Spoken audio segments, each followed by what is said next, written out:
మరి కూడి వచ్చిన మీ అందరికీ యేసుక్రీస్తు వారి అతి శ్రేష్టమైన నామములో వందనాలు తెలియజేసుకొనిచున్నాను.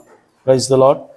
పరిశుద్ధ గ్రంథములో నుండి యెహెజ్కేలు గ్రంథము 5వ అధ్యాయం. యెహెజ్కేలు గ్రంథము 5వ అధ్యాయం 6వ వచనాన్ని చదువుకుందాం. 6-7 వచనాలను చదువుకుందాం.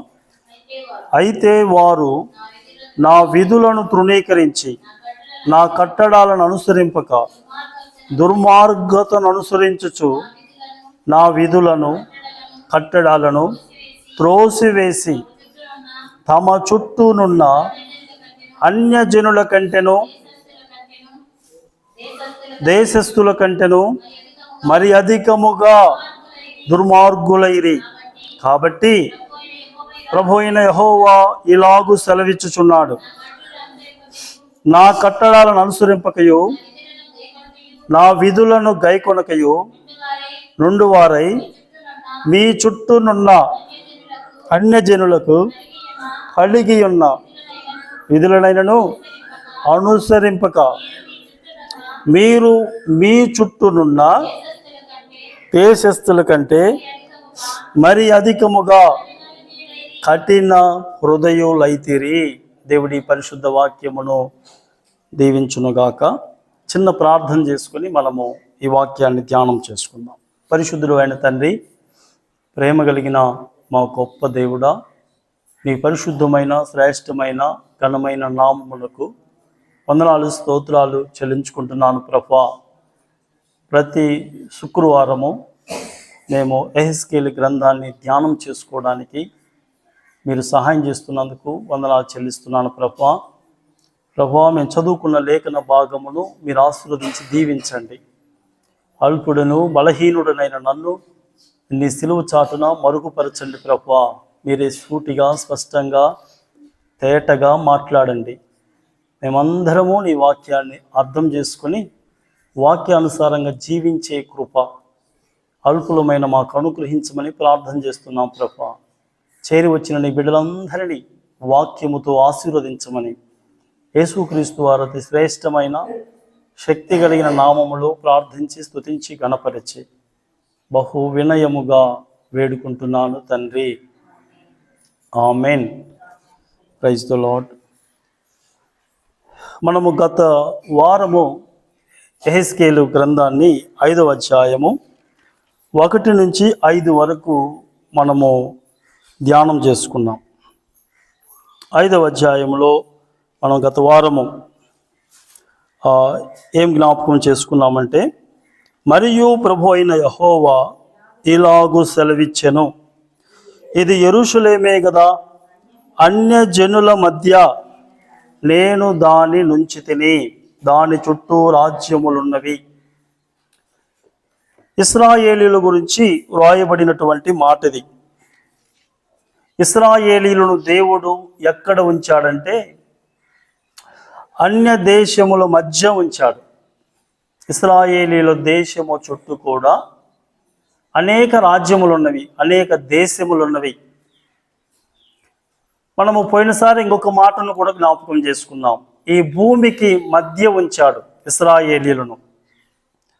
ఈ భూమికి మధ్య ఉంచాడు. ఇశ్రాయేలీల దేశము చుట్టూ కూడా మరి అన్యుల దేశములు ఉన్నవి, ముస్లిం దేశాలు ఉన్నవి. అయితే ఇక్కడ దేవుడు ఏమంటున్నాడంటే, వారిని దేవుడు అన్య దేశముల మధ్య పెట్టి దేవుడు వారి నుంచి ఏం ఆశిస్తున్నాడంటే, ఇశ్రాయేలీల దేశము దేవుడు ఏర్పరచుకున్న దేశం, ఒక ప్రత్యేకమైనటువంటి దేశం.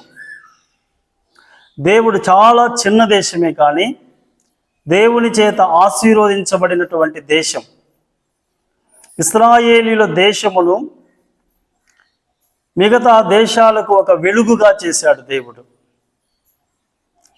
ఆ దేశముల మధ్యలో ఉంచి దేవుడు ఏమన్నాడంటే, మీరు ఈ చుట్టూ ఉన్నటువంటి దేశాలకు వెలుగుగా ఉండాలి. జీవము కలిగినటువంటి దేవుడునైన నన్ను సేవించుచున్నటువంటి మీరు నన్ను ఎరగని ప్రజల మధ్యలో నాకు సాక్షులుగా జీవించాలి. అది దేవుడు తన ప్రజల నుంచి ఆశించేది. దేవుడు వారిని బహుగా ఆశీర్వదించాడు ఇశ్రాయేలీయుల దేశాన్ని. అంతకుముందు అది ఒక దేశము కాదు, ఒక వ్యక్తిని దేవుడు పిలుచుకొని ఆ వ్యక్తిలో నుంచి వచ్చినటువంటి జనాంగములు, ఆ వ్యక్తిలో నుంచి వచ్చినటువంటి సంతానమే ఇశ్రాయేలీయుల దేశం. అంటే దేవుడు ఒక దేశముగా చేసుకున్నాడు.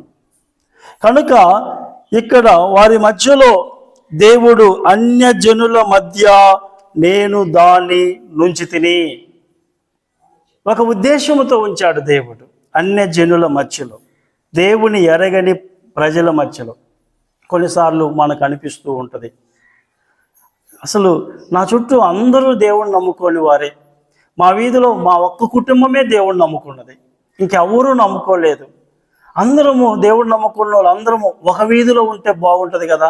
ఈ వీధిలో ఒకళ్ళు ఉన్నారు, అవతల వీధిలో ఒక ఫ్యామిలీ ఉన్నది, ఇంకా అవతల వీధిలో ఒక్కొక్క వీధిలో ఒక్కొక్క దేవుడు నమ్ముకున్నటువంటి కుటుంబాలు. ఇలా ఏంటి అసలు మనందరం ఒక వీధిలోకి వస్తే బాగుంటుంది కదా దేవుడు నమ్ముకున్న వాళ్ళు అనిపిస్తూ ఉంటుంది. ఆహా, దేవుని ఉద్దేశం అది కాదు.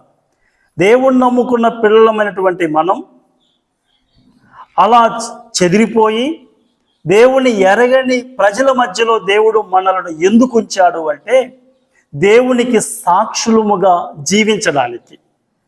మన చుట్టూ ఉన్నటువంటి దేవుణ్ణి ఎరగని ప్రజలకు దేవుని గురించి చెప్పడానికి, దేవుణ్ణి ఎరగని ప్రజలకు, నిజమైనటువంటి దేవుణ్ణి తెలియనటువంటి వారికి దేవుని గురించి చెప్పడానికి ఒక ఉద్దేశముతో, ఒక మహోన్నతమైనటువంటి ప్రణాళికతోటే దేవుడు మనలను ఆయా స్థలాలలో ఉంచుతాడు.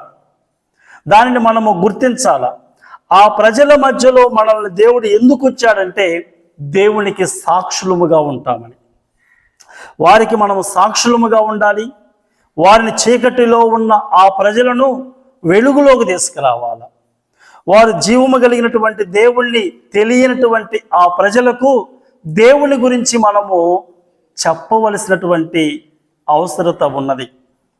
అందుకనే ఇక్కడ కూడా ఇశ్రాయేలీయుల దేశాన్ని, ఇశ్రాయేలీయులను అన్యుల మధ్యలో ఎందుకు ఉంచాడంటే వారికి వెలుగుగా ఉండడానికి, చీకటిలో ఉన్నటువంటి వారిని వెలుగులోకి నడిపిస్తారని.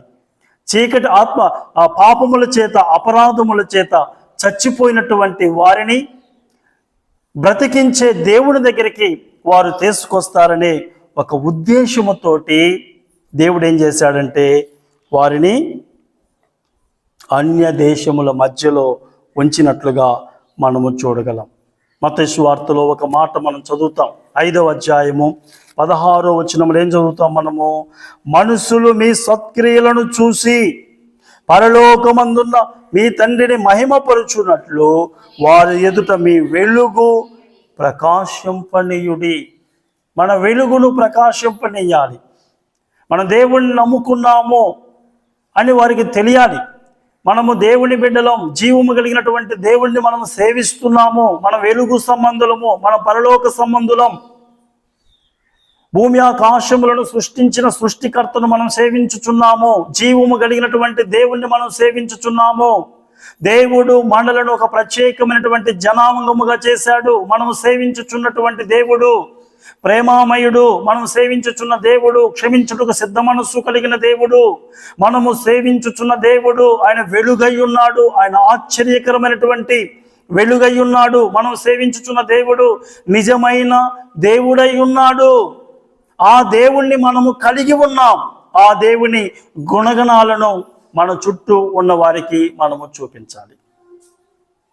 ఆయన్ను మనము హృదయములో చేర్చుకున్నాం. మనము యేసు ప్రభు వారిని ధరించుకొని ఉన్నాం కదా. పత్రికలో రాయబడి ఉంటుంది, యేసయ్యను మనము ధరించుకొని ఉన్నాం.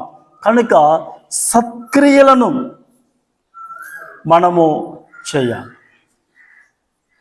మన వెలుగును ప్రకాశింప చేయాలి, ప్రేమించాలి, క్షమించాలి కదా. వారి మధ్యలో మనము మరి దేవునికి మహిమకరంగా మనము జీవించాలి. ఇంకా మనము ఫిలిప్పీయులకు రాసిన పత్రికలో ఇంకొక మంచి మాటను మనం చదువుతాం. ఫిలిప్పీయులకు రాసిన పత్రిక 2వ అధ్యాయం 14 నుంచి 16 వచనాలలో ఏం చదువుతామంటే, మీరు మూర్ఖమైన వక్ర జనము మధ్య నిరపరాధులను నిష్కళంకులను అనింద్యులనైన దేవుని కుమారులగునట్లు సనుగులను సంశయములను మాని. దేవుడు ఎవరి మధ్యలో పెట్టాడంట? ఎవరి మధ్య అంట? మూర్ఖమైన వక్రజనము మధ్య. మన చుట్టూ ఉన్నోళ్ళు అందరూ మంచోళ్ళు ఉంటారని మనం ఆశించకూడదు. మన ఇరుగు పొరుగు వారందరూ కూడా చాలా మంచిగా ఉంటారు, నేను దేవుడు నమ్ముకున్నాను కాబట్టి మంచి ఇరుగు పొరుగు వారి మధ్యలో నన్ను ఉంచుతాడు దేవుడు అని మనం ఆశించకూడదు. దేవుడు ఆయా సందర్భాలలో దేవుడు ఎవరి మధ్యలో పెడతాడంటే మూర్ఖుల మధ్యలో మనల్ని పెడతాడు. ఆ మూర్ఖులకి దేవుని గురించి ప్రకటించడానికి, వారు వక్రజనం అంట, వారి మధ్యలో మనం ఎలా ఉండాలంట? అట్టి జనము మధ్య దేని పట్టుకొని మనము వారి మధ్యలో ఉండాలంట? 16వ వచనంలో ఏమని రాయబడి ఉన్నది? అట్టి జనము మధ్యను మీరు జీవవాక్యమును చేతబట్టుకొని, దేన్ని పట్టుకొని? దేవుని వాక్యమును చేతబట్టుకొని జ్యోతుల వలె కనబడుచున్నారు. అందువలన నేను వ్యర్థముగా పరిగెత్తలేదనియు, నేను పడిన కష్టము నిష్ప్రయోజనము కాలేదనియు క్రీస్తు దినము నాకు అతిశయ కారణము కలుగును. ఆ మూర్ఖులైనటువంటి వక్రజనము మధ్య ఫిలిప్పీ సంఘస్థులు ఎలా ఉన్నారంటే, వారు జీవవాక్యమును చేతపట్టుకొని జ్యోతుల వలె కనబడుతున్నారంట. వారి మధ్యలో జీవము కలిగిన వాక్యమును పట్టుకొని, అంటే వారు వాక్యమును అనుసరించే ప్రజలు. ఆ మూర్ఖులైనటువంటి ఆ వక్రజనము మధ్యలో వీరు దేవుని వాక్యమును అనుసరిస్తూ, వాక్యానుసారంగా జీవిస్తూ, దేవుని వాక్యములో నుంచి వారు ఏ పాఠములనైతే, ఆత్మీయ పాఠములనైతే నేర్చుకుంటున్నారో వాటిని వారి జీవితానికి అన్వయించుకొని ఆ వాక్యమును చేతబట్టుకొని వారు జ్యోతుల వలె వెలుగుతున్నారంట, జ్యోతుల వలె కనబడుచున్నారంట, లైట్లు వలె కనపడుతున్నారంట. అది దేవుడు మన నుంచి ఆశించేది కూడా అది. మూర్ఖులైనటువంటి ఈ వక్ర జనము మధ్యలో, అన్యుల మధ్యలో మనము దేవుని వాక్యమును ఆధారం చేసుకొని జీవించాలనేది దేవుని కోరిక, దేవుడు మన నుంచి ఆశించేది. ఎవరైతే దేవుని వాక్యమును ఆధారం చేసుకొని జీవిస్తూ ఉంటారో, ఎవరైతే దేవుని వాక్యము మీద ఆధారపడుతూ జీవిస్తుంటారో, ఎవరైతే దేవుని వాక్యమును గౌరవిస్తూ ఉంటారో వారు అన్యుల మధ్యలో ఎలా ఉంటారంట? జ్యోతుల వలె ఉంటారంట. యోసేపు దేశంగా దేశానికి వెళ్ళాడు.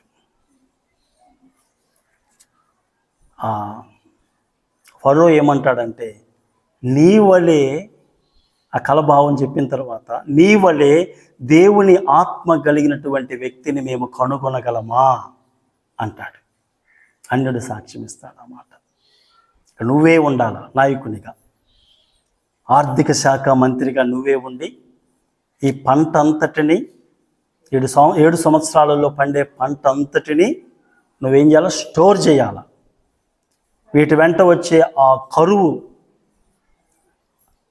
సంవత్సరాలలో నువ్వే ఈ యొక్క పంటని, ఈ ధాన్యమును నువ్వు డిస్ట్రిబ్యూట్ చేయాలి, పంచాలి అన్నట్లుగా ఫరో రాజు యోసేపుతో అన్నట్లుగా మనం చూడగలం. కనుక మనము అన్యుల మధ్యలో ఎలా ఉండాలంటే జ్యోతుల వలె ఉండాలి. ఇక్కడ యెహెజ్కేలు గ్రంథంలో దేవుడు ఇశ్రాయేలీయులను ఎక్కడ పెట్టాడంటే అన్యుల మధ్యలో పెట్టాడు. కానీ వీరు దైవ చిత్తాన్ని నెరవేర్చారా? దేవుని చిత్తాన్ని నెరవేర్చారా? దేవుని వాక్యాన్ని చేతపట్టుకొని జ్యోతుల వలె వెలిగారా ఈ ఇశ్రాయేలీయులు, దేవుని ప్రజలు? 6వ వచనం సెలవిస్తూ ఉన్నది, అయితే వారు నా విధులను తృణీకరించి నా కట్టడాలను అనుసరింపక దుర్మార్గతను అనుసరించచ్చు. ఏంటంట? దుర్మార్గతను అనుసరించుచు నా విధులను కట్టడాలను త్రోసివేసి తమ చుట్టూనున్న అన్య జనుల కంటెను దేశస్థుల కంటెను మరి అధికముగా దుర్మార్గులైరి. ఎవరంట వీరు? ఇశ్రాయేలీయుల గురించి యెహెజ్కేలు గ్రంథంలో మనం చదువుతున్నాం. ఇశ్రాయేలీయులు దేవుని ప్రజలు. వీళ్ళంట దేవుని వాక్యమును పక్కన పెట్టేశారంట. దేవుని వాక్యమునకు వారి హృదయంలో చోటు లేదంట. దేవుని వాక్యమును తృణీకరించారంట. దేవుని వాక్యమును నిర్లక్ష్యం చేసేసారంట. అయితే దేన్ని అనుసరిస్తున్నారు? వాక్యాన్ని అనుసరించటం వల్ల ఆ చుట్టూ దేశాల వారు చేసే చెడుతనాలను వారు అనుసరించుచూ ఉన్నారంట. వారిని మాదిరిగా తీసుకున్నారంట. వారి సాంప్రదాయాలను అనుసరిస్తున్నారంట. ఆ చుట్టూ దేవుని ఎరగని ప్రజలు అనుసరించే ఆచారములను అనుసరిస్తూ ఉన్నారంట. మరి వారికంటే ఇంకా దుర్మార్గులైపోయారంట. వాళ్ళు అనుసరిస్తున్నారంటే అర్థం ఉంది, వాళ్ళకి వాక్యము లేదు, వాళ్ళు బైబిలు చదవరు, జీవము కలిగిన దేవుని గురించి వారికి తెలియదు. సో వీళ్ళకేమైపోయింది? వీళ్ళకు దేవుడు ఉన్నాడు, వీళ్ళకు దేవుని వాక్యమును దేవుడిచ్చాడు. వీళ్ళు ఎలా ఉండాలో, ఎలా నడుచుకోవాలో మోషే ద్వారా ధర్మశాస్త్రాన్ని దేవుడు ఇశ్రాయేలీయులకు అనుకుని అన్ని క్లియర్గా స్పష్టంగా దేవుడు రాసి వారికి ఆ గ్రంథాన్ని వారి చేతుల్లో పెట్టాడు. వాటిని బోధించే దైవజనులను, బోధకులను దేవుడు వారికి ఇచ్చినట్లుగా మనం చూడగలం. కానీ ఈ ప్రజలు ఏం చేశారంటే ఆ చుట్టూ ఉన్నటువంటి ప్రజల సాంప్రదాయాలను వాటిని అనుసరించి దేవునికి వారు చాలా వాళ్ళకంటే మరి దారుణంగా దేవునికి చాలా బాధ కలుగు చేశారు. అన్యజనుల కంటే మరి అధికముగా పాపము చేశారంట. అదే ఇక్కడ మనం చదువుతూ ఉన్నాం. మనం ఎప్పుడైతే దేవుని వాక్యాన్ని చదవటము మానేస్తామో, మనం ఎప్పుడైతే దేవుని వాక్యాన్ని నిర్లక్ష్యం చేస్తామో, మనం ఎప్పుడైతే దేవుని వాక్యాన్ని నాకు అవసరము లేదులే అన్నట్లుగా మనం జీవిస్తూ ఉంటామో, మనం ఏమైపోతామంటే లోకము మనల్ని డామినేట్ చేస్తుంది. లోకము మనలోనికి ప్రవేశిస్తుంది. ఎప్పుడైతే వాక్యము మనలో నుంచి కొంచెము బయటికి వెళ్ళిపోయి మన హృదయాలు, మన మనస్సులు ఖాళీ అయిపోతాయో, లోకము ఆ ఖాళీని భర్తీ చేస్తాయి. దేవుని వాక్యము మన హృదయంలో సమృద్ధిగా ఉన్నంత కాలము వీటిని మనం జయిస్తాం. ఎప్పుడైతే మనం వాక్యాన్ని నిర్లక్ష్యం చేస్తామో ఆత్మీయంగా మనం బలహీనమైపోతాం. ఎప్పుడైతే మనం ఆత్మీయంగా బలహీనమైపోతామో మనం దేవుని వైపు చూసుటకు బదులుగా మన చుట్టూ ఉన్న ప్రజల వైపు చూస్తాం. వాళ్ళు చేసే సాంప్రదాయాలను చూస్తాం. వాటికి మనం ఆకర్షితులమైపోయి వాటిని మనము అనుసరించడానికి శోధించబడతాం. అదే జరిగింది. చాలా సంవత్సరాల నుంచి ఇశ్రాయేలీయులు దేవుని వాక్యాన్ని పక్కన పెట్టేశారు. ఇర్మియా కాలంలో ఇర్మియా గ్రంథాన్ని రాసి ఇశ్రాయేలీయులకు ఇర్మియా చేత దేవుడు వాక్యాన్ని రాయించి పంపించాడు. రాజుగారు, ఆనాటి రాజుగారు లేకపోతే ఆ ప్రజలు దేవుని వాక్యాన్ని కొంచెం చదివి ఆ వాక్యాన్ని ఏం చేశారంట? వాక్యాన్ని కట్ చేసి దాన్ని తీసుకుపోయి ఎక్కడేశారంట? నిప్పుళ్ళల్లో వేశారంట. అంటే దేవుని వాక్యాన్ని వారు కాల్చేశారు. దేవుని వాక్యాన్ని చించేశారు. భయం లేదు అసలు వాళ్ళకి. జీవము కలిగినటువంటి దేవుని వాక్యాన్ని చించేయటువంటి చిన్న విషయమా? ఎప్పుడైతే దేవుని వాక్యము మన హృదయములో ఉండదో వెలగటానికి బదులుగా మనం ఆరిపోతాం. చీకట్లో ఉన్నవారిని వెలుగులోకి నడిపించడం అలా ఉంచండి, మనమే చీకట్లోకి వెళ్ళిపోతాం. పాపముల చేత, అపరాధముల చేత చచ్చిపోయినటువంటి వారిని బ్రతికించే దేవుని దగ్గరికి నడిపించడం అట్టుంచండి, మనమే ఆత్మీయంగా చచ్చిపోతాం. ఇశ్రాయేలీయుల జీవితంలో అదే జరిగింది. వాళ్ళ హృదయాలలో ఏం లేదంట? దేవుని వాక్యానికి చోటు లేదంట. ఎప్పుడైతే వాక్యానికి మనము చోటు ఇవ్వమో దేవుడు చూస్తాడు, చెబుతాడు. చెప్పిన తర్వాత ఆయన భ్రష్టు మనసుకు అప్పగించేస్తాడంట. ఓహ్, నిసావు అండి. మనం అంటాం కదా, మన పిల్లలు మనము త్రోవ తప్పిపోతున్నారనుకోండి, మనం చదువుతాం చాలాసార్లు చెప్పి లాస్ట్కి ఏమంటాం మనం? మీ సావు అంటాం కదా. కొన్నిసార్లు విసుకొచ్చేస్తుంది మనకి. దేవుడు అంట రోమిలకు రాసిన పత్రికలు ఏమంటాడంటే 1వ అధ్యాయం, రోమిలకు రాసిన పత్రిక 1వ అధ్యాయంలో ఒక మాట రాయబడి ఉంటుంది. 28వ వచనం నుంచి మనం చూద్దాం. మరియు వారు తమ మనసులో దేవునికి చోటియ్య నొల్లకపోయిరి గనుక చేయరాని కార్యములు చేయుటకు దేవుడు భ్రష్టు మనసుకు వారిని అప్పగించెను. ఇశ్రాయేలీయుల విషయంలో అదే జరిగింది. వారి హృదయంలో దేవుని వాక్యానికి చోటు ఇవ్వలేదు. దేవుడు చెప్పాడు, అయినా వారు పశ్చాత్తాపడలేదు, దేవుడి వైపు తిరగలేదు. దేవుడు ఏం చేశాడంటే వారిని తీసుకొని వెళ్ళి వేటికైతే వారు చోటిచ్చారు, ఏ విగ్రహాలకైతే వారు చోటిచ్చారో ఆ విగ్రహాలతో నిండిన దేశమైన బబులోనుకు దేవుడు వారిని ఇప్పటికే అప్పగించాడు, ఇంకా అప్పగించబోతూ ఉన్నాడు అనే సంగతిని ఎహెజ్కేలు ద్వారా దేవుడు అక్కడ తెలియజేస్తున్నాడు. భ్రష్టు మనసుకు అప్పగించాడంట. అట్టి వారు ఏం చేస్తారంట? ఎలాంటి దుర్మార్గమైన పనులు చేస్తారో చూడండి. అట్టి వారు సమస్తమైన దుర్నీతితోను, దుష్టత్వం చేతను, లోభము చేతను, ఈర్ష్య చేతను నిండుకొని మత్సరము, నరహత్య, కలహము, కపటము, వైరం అనే వాటితో నిండిన వారై కొండెగానును, అపవాదికులను, దేవదూషకులను, హింసకులను, అహంకారులను, బెంకములాడు వారును, చెడ్డవాటిని కల్పించు వారును, తల్లిదండ్రులకు అవిధేయులను, అవివేకులను, మాట తప్పు వారును, అనురాగరహితులను, నిర్దయులనైరి. ఎట్టి కార్యములను అభ్యసించువారు, మరణమునకు తగిన వారు అను దేవుని న్యాయ విధిని వారు బాగుగా ఎరిగి ఉండియో. వాళ్ళకి అన్ని తెలుసు. దేవుని వాక్యాన్ని నిర్లక్ష్యం చేస్తే ఏం జరిగిందో, ఇలాంటి పనులు చేస్తే ఎలాంటి తీర్పు వస్తుందో అన్నీ తెలుసు. తెలిసి కూడా వెరిగి ఉండి వాటిని చేయించున్నారు. ఇది మాత్రమే కాక వాటిని అభ్యసించు వారితో సంతోషముగా సమ్మతించుచున్నారంట. వీటికి మన జీవితంలో చోటు లేకుండా ఉండాలంటే మన హృదయంలో వాక్యానికి చోటు ఉండాలి.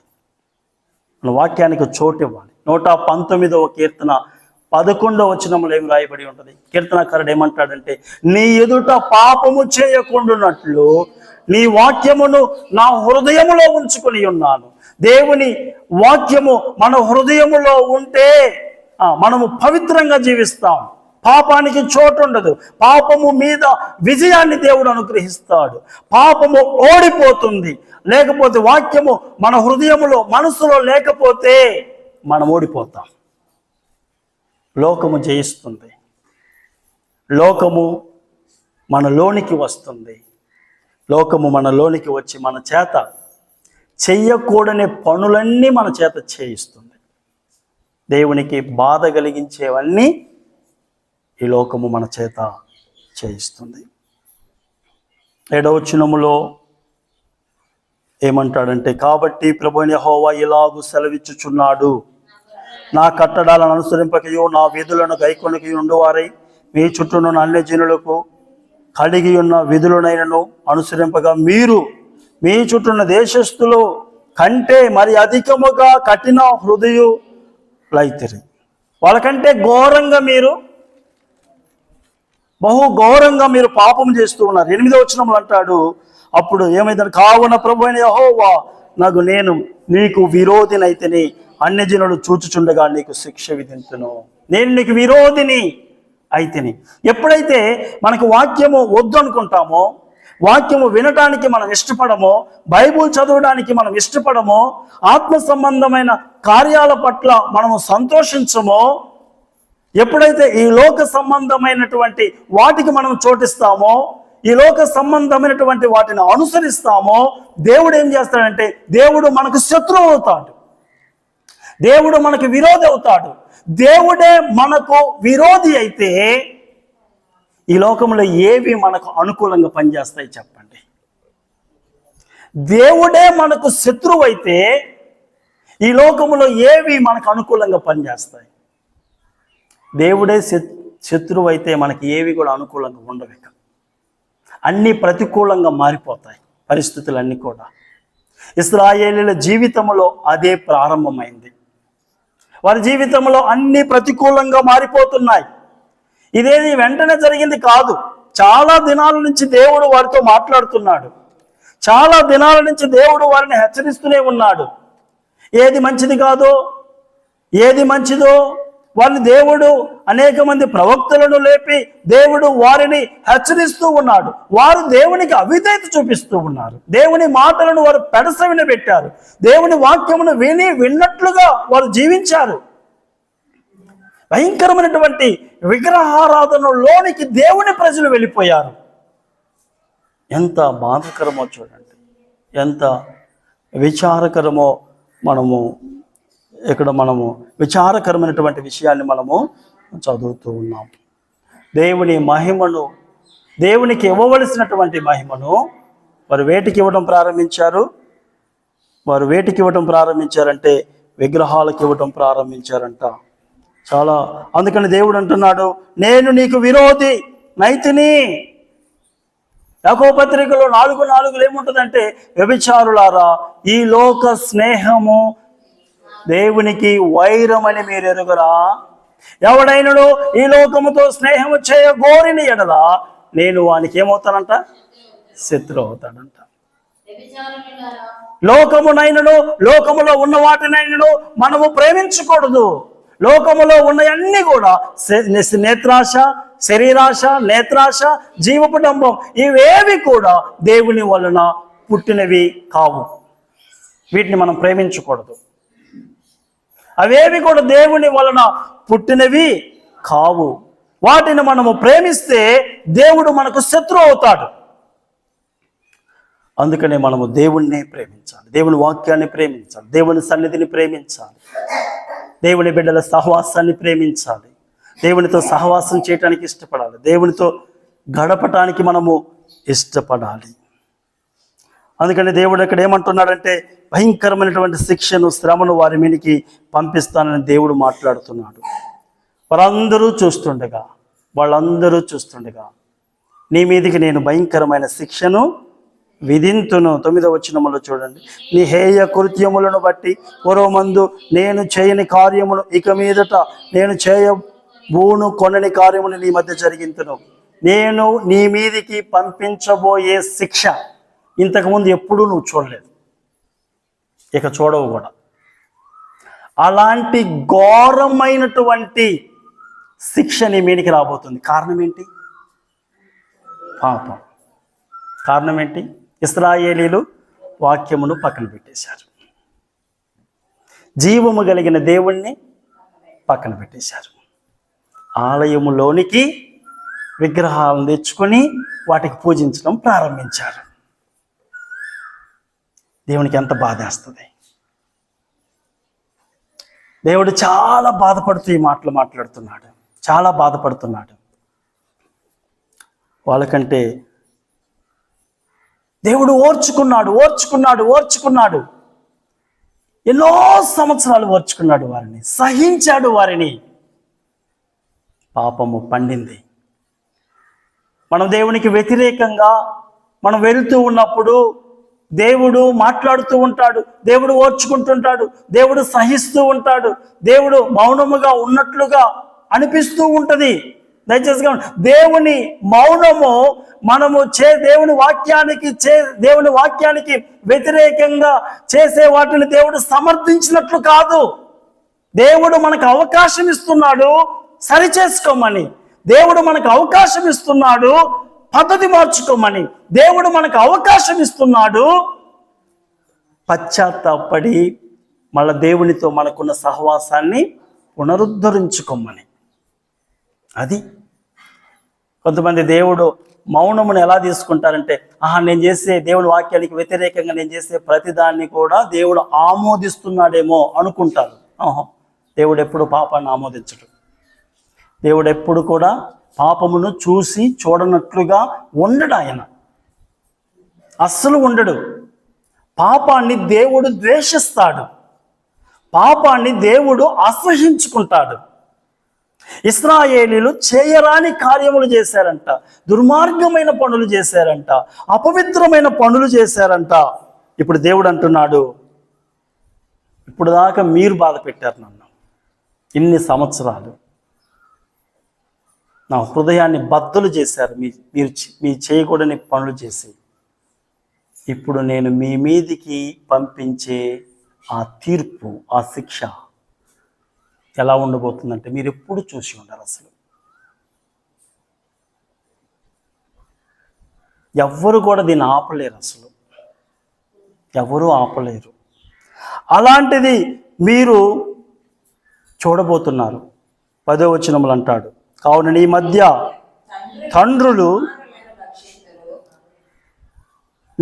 తండ్రులు తమ కుమారులను భక్షించరు. అలాంటి కరువు రాబోతుంది, అది రాబోతుంది. ఎగ్జాక్ట్లీగా వచ్చింది వాళ్ళ మధ్యకి. కల్లారో చూసినటువంటి వ్యక్తి రాశాడు. ఇదేమో ప్రవచనం, ఎహెజ్కేలు గ్రంథం. మీ మధ్య తండ్రులు తమ కుమారులను భక్షింతురు, కుమారులు తమ తండ్రులను తింటారంట. భక్షింతురు అంటే తింటారు. ఈ ప్రకారం నేను నీ శిక్ష విధించి నీలో శేషించిన నలుదేశాలు చెదరగొట్టేదను.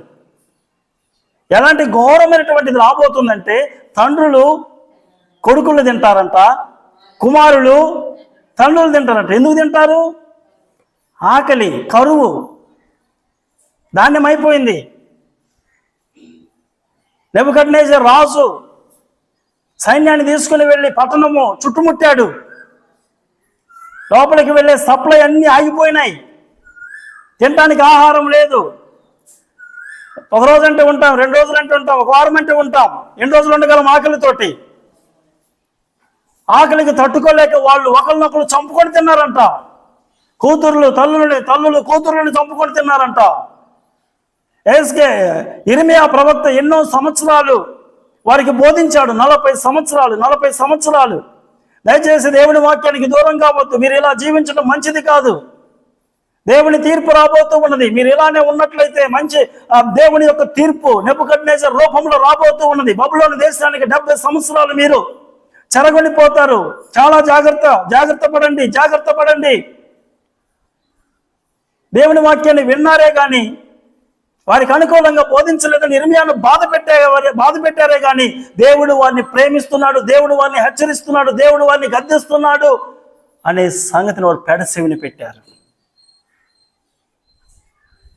ఇది ప్రవచించినటువంటి సరిగ్గా ఒక 6-7 సంవత్సరాలకి, బహుశా మరి క్రీస్తుకు పూర్వం 586లో అనుకుంటాను, నెబుకద్నెజర్ రాజు యెరూషలేము మీద దాడి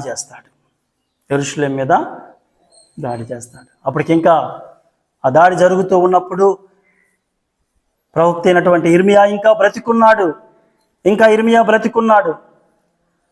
వచ్చేసి వారు కత్తులతోటి పొడిసి కత్తులతో చంపుతున్నారు. కొంతమంది ఏమో కరువుతో కొంతమంది చచ్చిపోతున్నారు. 12వ వచనంలో మనం ఆ మాట చదవగలం. 12వ వచనంలో, కరువు వచ్చి ఉండగా నీలో 3వ భాగము తెగులు చేత మరణమును, 3వ భాగము ఖడ్గము చేత నీ చుట్టూ కూలును, నీ కత్తి దూసి మిగిలిన భాగమును నలుదేశాలు చెదరగొట్టుదును. ఈ ప్రారంభ వచనాలలో మనం దీని సంగతిని ఎహెజ్కేలు ద్వారా దేవుడు మాట్లాడాడు. ఆయన గడ్డమును, ఆయన తల వెంట్రుకలను గొరిగించుకోమన్నాడు. వాటిని 3 భాగాలు వేయమన్నాడు. ఒక్కొక్క భాగము ఒక్కొక్క దానికి సాదృశ్యముగా చెప్పాడు.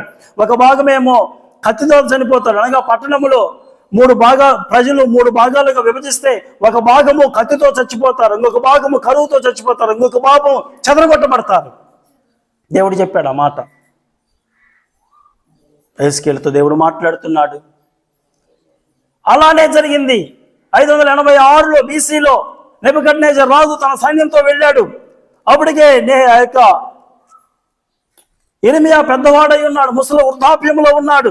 ఆయన ఈ దృశ్యాన్ని అంతటిని చూస్తూ బహుగా విలపిస్తూ ఉన్నాడు. అయ్యో, నేను మీకు చెప్పాను కదా ఇలాంటి పరిస్థితి వస్తుందని, నేను ఇలాంటి భయంకరమైనటువంటి దృశ్యాలు మీరు చూడవలసి వస్తుందని. దేవుని వైపు తిరగండి, దేవునికి లోపడండి అని నేను చెప్పినా కదా, మీరు వెళ్ళలేదు అని వాళ్ళు వచ్చి కత్తులతో పొడిచి చంపుతూ ఉంటే, కరువు చేత చచ్చిపోతూ ఉంటే, ఈ దృశ్యాలన్నీ చూసి ఇర్మియా ఏడుస్తూ విలపిస్తూ ఆయన విలాప వాక్యాలు రాశాడు. ఆ దృశ్యాలన్నీ చూసి చాలా ఏడుస్తూ ఏడుస్తూ అది జరుగుతూ ఉన్నప్పుడే ఆయన ఏడుస్తూ విలాప వాక్యాలు అనే గ్రంథాన్ని రాశాడు. ఇర్మియా పక్కనే ఉంటుంది విలాప వాక్యాలు. అక్కడ మనం చదవగలం ఈ విషయాలన్నీ కూడా. మనము విలాప వాక్యాలలో అక్కడ ఏమేం జరిగిందో మొత్తము మనము స్పష్టంగా చదవగలం. కానీ దానికంటే ముందుగా దేవుడు ఇప్పుడు ఇలా మాట్లాడటమే కాదు, యేస్కేలు ద్వారా మాట్లాడాడు, ఇర్మియా ద్వారా మాట్లాడాడు. అంతకంటే ముందు ధర్మశాస్త్రంలో దేవుడు మాట్లాడాడు, ఈ సంగతులు రాయించాడు. లేవీ కాండములో మనం చూసినట్లయితే లేవీ కాండము 26వ అధ్యాయము 27 నుంచి చూడండి ఒకసారి. లేవీ కాండము 26వ అధ్యాయం. నేను ఇలాగు చేసిన తరువాత మీరు నా మాట వినక నాకు విరోధముగా నడిచిన ఎడల నేను కోపపడి, మీరు నాకు విరోధంగా నడిస్తే నేను మీకు విరోధంగా నడుస్తాను. నేనే మీ పాపములను బట్టి 7 అంతలుగా మిమ్మల్ని దండించదను. మీరు అదే ఆ మాట చూడండి. అక్కడ దేవునికి విరోధంగా మనము నడిస్తే, దేవునికి విరోధంగా మనం అంటే మీ కుమారుల పాత నిబంధనలు దేవుడు రాయించాడు. కానీ ద్వితీయోపదేశ కాండంలో కూడా అదే రాయిస్తాడు దేవుడు. ద్వితీయోపదేశ కాండం 28వ అధ్యాయం 53వ వచనంలో, ద్వితీయోపదేశ కాండం 28వ అధ్యాయం 53వ వచనంలో, అప్పుడు ముట్టడిలోను నీ శత్రువులు నిన్ను పెట్టి ఇబ్బందులలోను నీ గర్భఫలమును, అనగా దేవుడు నీకు ఇచ్చిన కుమారుల యొక్కయు కుమార్తెల యొక్క మాంసమును తినుదురు. అలాంటి కరువు వస్తుంది. అది దేవుడు చెప్పేది. నిజంగా మనం దేవుని స్తుతించాలి. మనం దేవుడిని నమ్ముకున్నాం. మనం క్రీస్తుకు మన హృదయాలలో చోటిచ్చాం. మనం పాత నిబంధన కొత్త నిబంధన కాలంలో మనం ఉన్నాం. దేవునికి స్తోత్రం కలుగును గాక. హల్లెలూయా. ప్రభువుని నమ్ముకున్నటువంటి బిడ్డలు ఎంత ధన్యులు. దేవుని వాక్యానికి చోటిచ్చిన బిడ్డలు ఎంత ధన్యులు, ఎంత ధన్యులమో మనం. ఇవన్నీ మనకు హెచ్చరికలు అన్నమాట. మీరు ఎప్పుడు కూడా వాక్యాన్ని నిర్లక్ష్యము చేయొద్దు. దేవుని హెచ్చరికలను ఎప్పుడు కూడా పెడసెవిన పెట్టొద్దు. దేవుని వాక్యము ఎప్పుడు సత్యమే. ఆయన ఏదైనా చెప్పాడంటే తప్పకుండా నెరవేరుతుంది. ఆలస్యం కావచ్చు కానీ నెరవేరకుండా ఉండదు. కనుక అలాంటి భయంకరమైనటువంటి పరిస్థితుల్లో అదేమో దేవుడు ఇశ్రాయేలీయులకని అప్పుడెప్పుడో చెప్పాడు. ఇశ్రాయేలీయులు త్రోవ తప్పిపోయినప్పుడు ప్రజెంట్ అప్పటికప్పుడు దేవుడు ప్రవక్తలను లేపి వారితో మాట్లాడాడు. ఇర్మియా ద్వారా మాట్లాడాడు, యేస్కేలు ద్వారా మాట్లాడాడు. అయినా వారు వినలేదు. ఇప్పుడు వారు ప్రాక్టికల్గా శిక్ష వారి మీదకి వచ్చింది. ఇర్మియా కళ్ళారా చూస్తున్నారు, వాళ్ళు అనుభవిస్తున్నారు. విలాప వాక్యాలు 4వ అధ్యాయంలో మనం చూస్తాం.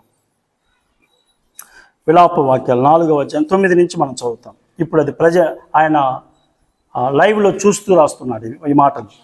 క్షామహతులు భూఫలములు లేక పొడవబడి క్షీణించిపోయిదురు. ఖడ్గహతులు క్షామహతుల కన్నా భాగ్యవంతులు. చూడండి ఏమంటున్నాడు. ఖడ్గహతులు అంటే కత్తితో చంపబడిన వారు క్షామహతుల కన్నా అంటే కరువు చేత చచ్చిపోయే వారి కంటే భాగ్యవంతులు. ఎందుకని? వీళ్ళు ఒక్కసారి చచ్చిపోతారు. వాళ్ళు కంటిన్యూగా ఆకలి ఆకలి ఆకలి ఆకలి ఆకలి ఆకలి ఆకలి అని అలమటించి చచ్చిపోతారు. కొంతమంది అరుస్తుంటారు, పోతే బాగుండు, నేను పోతే బాగుండు అంటుంటారు కదా.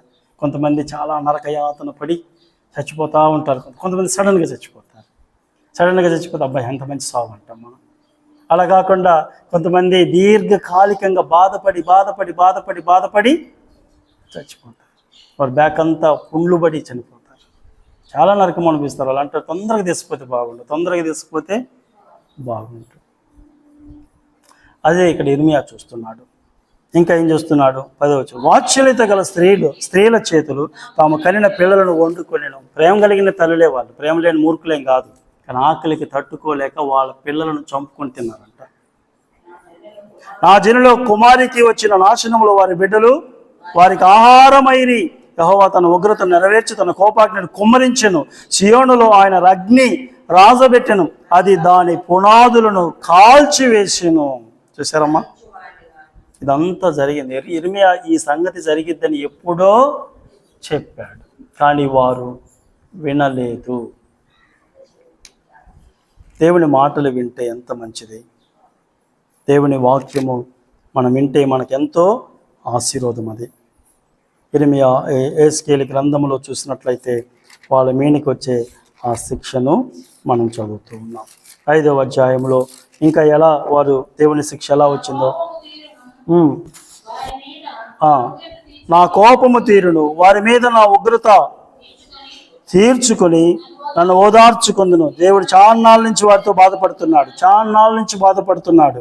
వారు కొన్ని సంవత్సరాల నుంచి దేవుణ్ణి బాధ పెడుతూ ఉన్నారు.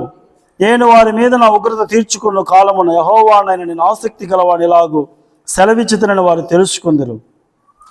అలాగూ మీ చుట్టూ అన్యజనులు నిన్ను చూసి వారందరి దృష్టికి పాడుగాను నిందాస్పదముగాను నేను నిన్ను చేయుదును. నిన్ను సిగ్గుపడేటట్లుగా చేస్తాను. ఎందుకని? వాక్యాన్ని పక్కన పెట్టి నన్ను అవమానపరిచావు. వారి మధ్యలో నన్ను అవమానపరిచావు.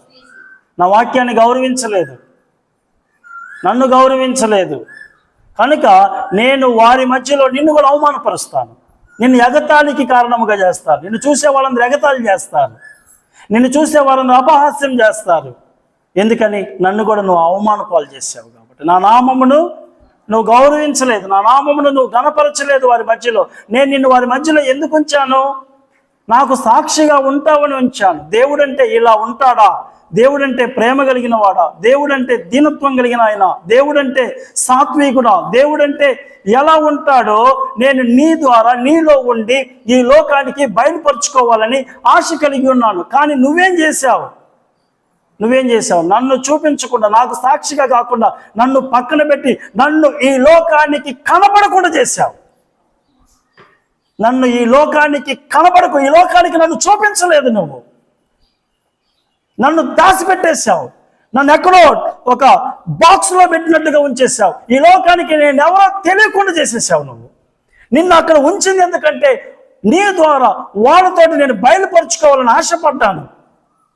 నేను ఎవరో వారికి తెలియపరుచుకోవాలని నేను నిన్ను నా స్వకీయ జనాంగముగా ఉండునట్లుగా ఏర్పరచుకుంటే నువ్వే నన్ను వదిలిపెట్టేసి వాళ్ళు పాపం తెలియక అమాయకంగా పూజిస్తున్నటువంటి ఆ విగ్రహాలను నువ్వు తెచ్చిపెట్టుకొని నువ్వు పూజించడం ప్రారంభించేశావు.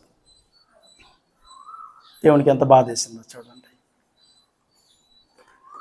ఇప్పుడు నేను వాళ్ళ మధ్యలో నేను ఏం చేస్తానంటే వాళ్ళు ఎవరు నిన్ను కాపాడలేరు. ఇక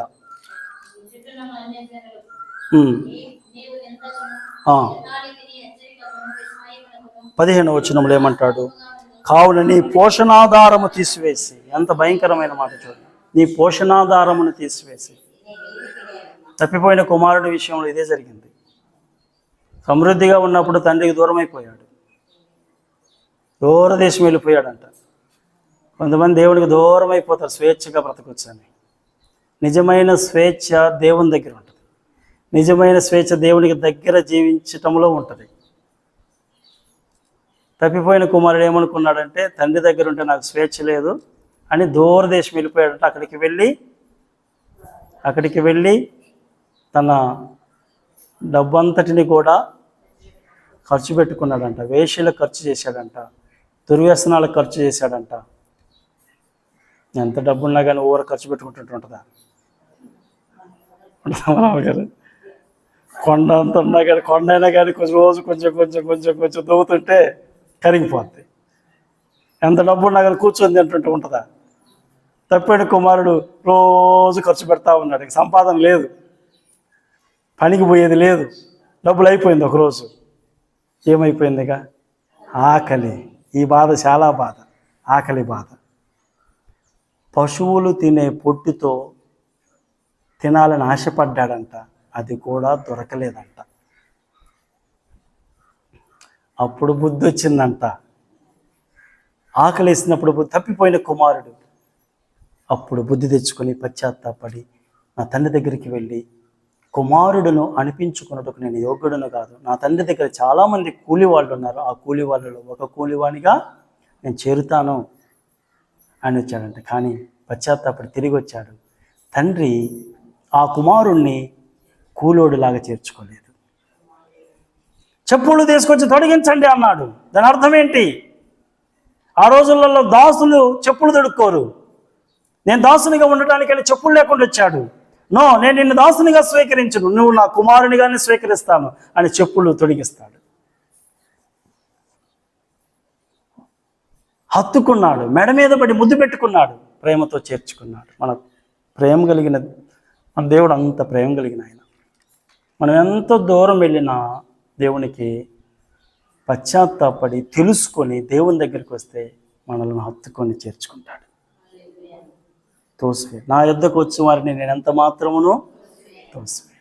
వీళ్ళు పశ్చాత్తాపడతారేమో, తెలుసుకుంటారేమో, దిద్దుకుంటారేమో, సరిచేసుకుంటారేమో, వాళ్ళ పద్ధతి మార్చుకుంటారేమోనని దేవుడు ఎంతగానో ఇర్మియా ద్వారా మాట్లాడాడు, ఏస్కేలు ద్వారా మాట్లాడాడు. కానీ వారు ఎక్కడ కూడా నడవడి మార్చుకోవడానికి, పద్ధతి మార్చుకోవడానికి, వారి జీవితాలను మార్చుకోవడానికి ఇష్టపడలేదు. అందుకనే దేవుని శిక్ష వారి మీదికి, పోషణాహారమును తీసివేసి నీ మీదికి నేను మహాక్షామము రప్పించి నీ వారు క్షయమగునట్లుగా వారిని క్షయపరచు మహాక్షామమును పంపించి కోపము చేతను, ఉగ్రత చేతను, కఠినమైన గద్దింపుల చేతను నేను నిన్ను శిక్షింపగా నీ చుట్టూనున్న అన్యజనులకు నీవు నిందకును, ఎగతాళికిని, హెచ్చరికకును, విస్మయమునకును ఆస్పదముగానుందువు. యెహోవానగు నేనే ఆజ్ఞ ఇచ్చి ఉన్నాను. ఈ ప్రకారం నేను నీ మీదకి క్షామమును, ఇంకా చూడండి దుష్టముగురాలంట, వాళ్ళ మీదకి దేవుడు దుష్టముగురములను పంపించాడంట. అవి నీకు పుత్రహీనత కలుగు, అంటే ఆ తల్లిదండ్రుల ముందే ఈ దుష్టముఖాలు వచ్చి ఆ పిల్లలను తీసుకొని పోయాయి, చంపి తినేయంట, లేకపోతే తీసుకుపోయాయి. తరువాత తెగులును, ప్రాణహానియు నీకు కలుగును, మరియు నీ మీదికి ఖడ్గమును రప్పించదు. యెహోవానగు నేనే ఇలాగు ఆజ్ఞ ఇచ్చుచున్నాను. ఇవి దేవుని వాక్యాన్ని నిర్లక్ష్యము చేస్తే వచ్చే శిక్ష, దేవుని తీర్పు. దేవుని తీర్పు ఇవన్నీ చదువుతున్నప్పుడు మనకేమనిపిస్తుంది? దేవుడు ఎంత కఠినమా, దేవునికి కొంచెం కూడా జాలి లేదా, దేవుడు ఎంత కఠినంగా ఉంటాడా అనిపిస్తుంది. ఒక్కసారి మనం వెనక్కి వెళ్ళి వారి పట్ల దేవుడు చూపించిన ప్రేమను జ్ఞాపకం చేసుకుంటే మనం ఎవ్వరం కూడా దేవుణ్ణి నిందించం. అవన్నీ గుర్తు చేసుకున్న తర్వాత అప్పుడు మనం ఎవరిని నిందించాలో మనం నిర్ణయించుకోవాలి. దేవుడు వారిని ఎంత ప్రేమించాడంటే, ఇశ్రాయేలీయులను దేవుడు వారిని బహుగా ప్రేమించాడు. ఐగుప్తు దేశంలో 430 సంవత్సరాలు బానిసలుగా ఉంటే ఆ బాధలను తట్టుకోలేక దేవునికి ప్రార్థన చేస్తే దేవుడు వారి మొరలు ఆలకించి ఆకాశం నుంచి దిగి వచ్చాడంటే వారి బాధలు చూడటానికి. వారి కోసము మోషేను పుట్టించి, మోషేను పెంచి పెద్దవాణ్ణి చేసి, మోషేను కాచి కాపాడి పెంచి పెద్దవాణ్ణి చేసి, ఒక నాయకుని చేసి మోషే దగ్గరికి, ఫరో దగ్గరికి పంపించి వారిని ఆ భయంకరమైనటువంటి బానిసత్వం నుంచి వారిని బయటికి తీసుకొచ్చాడు దేవుడు. అరణ్యంలో వారు ప్రయాణం చేస్తున్నప్పుడు పగలు మేఘస్తంభమును, రాత్రి అగ్నిస్తంభమును, వారు ఆహారం తినడానికి వారికి ఆహారం లేకపోతే అరణ్యంలో ఆకాశం నుంచి మన్నాను కురిపించాడు దేవుడు. 40 సంవత్సరాలు వారు మన్నాతో పోషించబడ్డారు. అయ్యా, అరణ్యంలో నీళ్లు లేవంటే బండను చీల్చి ఆయన మధురమైనటువంటి నీటిని వారి కోసము నదుల్లాగా ప్రవహింపజేశాడు. మీరు ఎంత తాగితే అంత మధురమైనటువంటి నీటిని దేవుడు వారికి అనుగ్రహించాడు. ఎర్ర సముద్రము అడ్డొచ్చినప్పుడు దానిని పాయలు చేసి ఆరిన నేల మీద నడిపించాడు. యోర్దాను నదిని పాయలు చేసి ఆరిన నేల మీద దేవుడు నడిపించాడు. పగలు ఎక్కడ ఎండ తగిలిద్దోనని మేఘస్తంభాన్ని ఉంచాడు. రాత్రులు వీరు ఎక్కడ విషపూరితమైనటువంటి వాటిని తొక్కుతారో, లేకపోతే రాత్రులు వీరు సరిగా చీకటిగా ఉంటే నడవలేరని వారి కోసం దేవుడు అగ్నిస్తంభాన్ని ఉంచాడు. అనగా దేవుని సన్నిధి వారి మీద ఉన్నది. వారిని దేవుడు అద్భుతమైనటువంటి కానాను దేశంలోనికి దేవుడు వారిని తీసుకుని వెళ్ళారు. పాలు తేనెలో ప్రవహించే దేశం అది. వారు కట్టని ఇళ్లలో వారు నివాసం ఉన్నారు. వారు నాటని ఆ యొక్క చెట్ల ఫలాలను వారు తిన్నారు. కరువు అనబడని దేశంలో వారిని ఒక అద్భుతమైన మంచి దేశాన్ని తన ప్రజలైనటువంటి ఇశ్రాయేలీయులకు దేవుడిచ్చాడు. వారు ఆయా సందర్భాలలో తప్పిపోయినప్పుడు వారికి బోధించి సరిచేయడానికి దేవుడు వారికి మంచి మంచి ప్రవక్తలను దేవుడిచ్చాడు, మంచి మంచి బోధకులను ఇచ్చాడు. యెహోషువ లాంటి వారిని, దావీదు లాంటి వారిని, సమూయేలు లాంటి గొప్ప గొప్ప ప్రవక్తలను దేవుడు వారికి ఇచ్చి వారికి బోధించి వారిని కరెక్ట్ చేయాలని చూశాడు. వారు పాపము చేస్తే దేవుని దగ్గరికి వచ్చి బలులు అర్పిస్తే వారికి పాప క్షమాపణ కలగడానికి ఒక పద్ధతిని, ఒక విధానం, ఒక మార్గాన్ని ఏర్పాటు చేశాడు. ఆయా సందర్భాలలో వాళ్ళు త్రోవ తప్పి శత్రువుల వశంలోకి వెళ్ళిపోయినప్పుడు దేవుడు ఆయా సందర్భాలలో న్యాయాధిపతులను లేపి వారికి రక్షించినట్లుగా, వారిని కాపాడినట్లుగా, శత్రువుల చేతుల్లో నుంచి వారిని కాపాడినట్లుగా మనం చూడగలం. వారికి దేవుడు ఎన్నో విధాలుగా దేవుడు వారికి మేలు చేశాడే కానీ వారికి ఎప్పుడు కీడు చేయలేదు. వాళ్ళే దేవుణ్ణి అనేక సార్లు బాధ పెట్టారు. ఆత్మీయంగా, శారీరకంగా వారి అవసరతలు అన్నిటినీ దేవుడు తీర్చాడు. వారికి ఏ లోటు లేదు. అయినా దేవుడు చెప్పాడు, దేవుడు అంతకు ముందు కూడా యోర్దాను నదికి అవతల ఉన్నప్పుడు, దయచేసి మీరు యోర్దాను నది దాటిన తరువాత మీరు దేవుని వాక్యాన్ని నిర్లక్ష్యం చేస్తారేమో దేవుడు చెప్పాడు. ఇన్ని రకాలుగా దేవుడు వారితో మాట్లాడారు. కానీ వాటన్నిటిని వారు పెడచెవిని పెట్టి వాళ్ళు ఏం చేశారండి? ఇప్పుడు చెప్పండి, వారికి దేవుడు మేలు చేశాడా, కీడు చేశాడా? ఎవరిని నిందించాలి? ఇప్పుడు వాళ్ళదే తప్పు. దేవుడు ఏది ఎప్పుడు ఆయన మీద పెట్టుకోడు. ఏదనంటే ఫాల్ట్ మన వైపే ఉంటుంది కానీ దేవుని వైపు ఉండదు. దేవుడు ప్రేమ కలిగిన వాడు. వారిని ఎన్నో సంవత్సరాలు సహించాడు. అన్ని విషయాలు చెప్పాడు. వారు లోబడలేదు. వాళ్ళు విగ్రహారాధన కోరుకున్నారు. ఆ దేశానికి వారిని అప్పగించేశాడు దేవుడు. మీకు ఇదే కదా కావాల్సింది, నేను అవసరం లేదు కదా, మీకు ఇదే కదా, వెళ్ళిపోండి అయితే అని దేవుడు వారిని బబులోను దేశానికి అప్పగించాడు. కనుక నా ప్రియమైన వారులారా, దేవుడు ప్రేమ కలిగిన వాడు. ఎన్నో అవకాశాలు ఇస్తుంటాడు మనకి. ఆయన ప్రేమను ఎప్పుడూ అలుసుగా తీసుకోకూడదు. కొన్నిసార్లు త్రోవ తప్పిపోతుంటాం. దేవుడు హెచ్చరించినప్పుడు సరిచేసుకొని మనం దేవునితో నడవటానికి ఇష్టపడాలి. దేవునితో సహవాసం కలిగి ఉండటానికి ఇష్టపడాలి. ఎప్పుడు దేవుని మీద ఆధారపడి మనం జీవించాలి. అది మనకు క్షేమం.